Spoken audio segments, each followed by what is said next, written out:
Hello বন্ধুরা, কেমন আছো তোমরা সবাই? আশা করি সবাই ভালো আছো, আমিও ভালো আছি। তো বন্ধুরা দেখো, স্নান পূজা হয়ে গেছে আর সকালে চা খাওয়া হয়ে গেছিলো, আর সকালের ভাত খাওয়াটা হয়নি, যেহেতু ভাতের অভ্যাস। চাটা তো এত খাই না হঠাৎই, তো আজকে একটু খেয়েছি। আর আমি রান্নার জন্য দেখো, ছেলে তো সকালে আলু সিদ্ধ দিয়ে খেয়ে গেছে, মেয়েও আলু সিদ্ধ দিয়ে ভাত খেয়েছে। আর আমি এই কচুগুলোকে চাকচাক করে কেটে সিদ্ধ দিয়েছিলাম বড়া খাওয়ার জন্য, চালও ভিজিয়েছি, রেডি করে রেখেছি।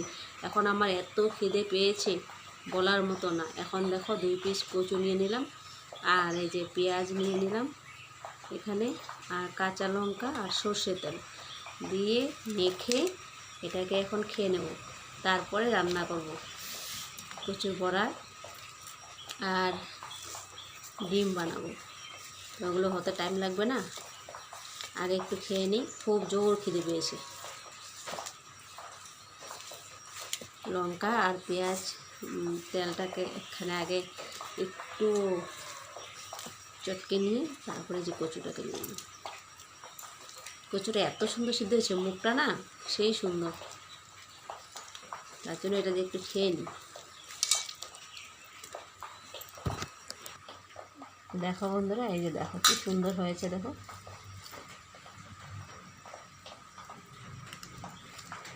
দেখো।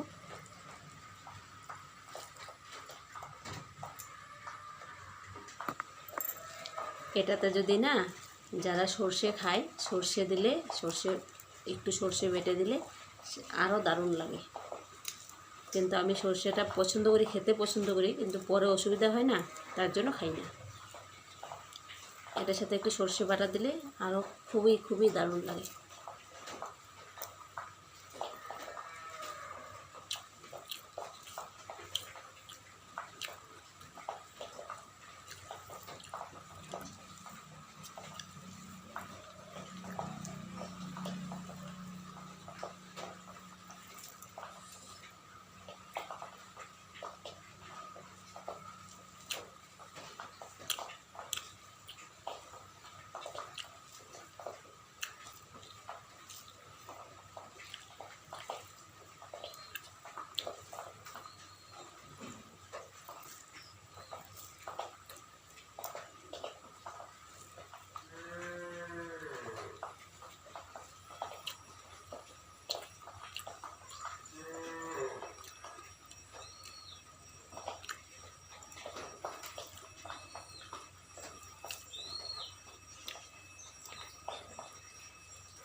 দেখো বন্ধুরা, এই যে এই কচুটা, এটা এটা সিদ্ধ দিয়েছি।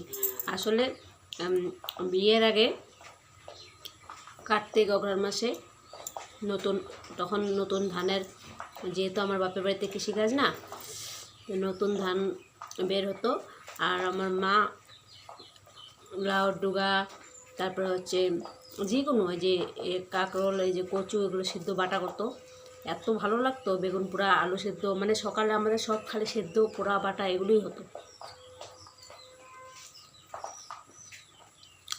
আমার মায়ের হাতে এত টেস্ট হতো, এখনও মনে হয়।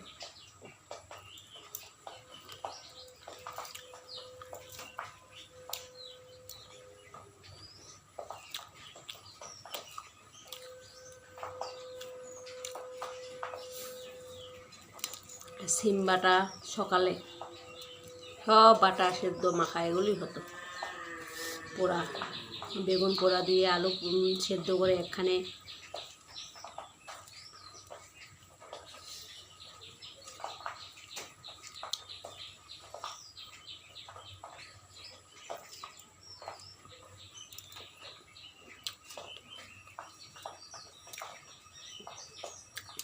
এখন তো পুরা খেতেই পারি না, এখন গ্যাসে লাকড়ি উনান তো নেই, এখন শুধু সেদ্ধ করে খাওয়া হয়। সেদ্ধটার থেকে পুরোটা টেস্ট বেশি।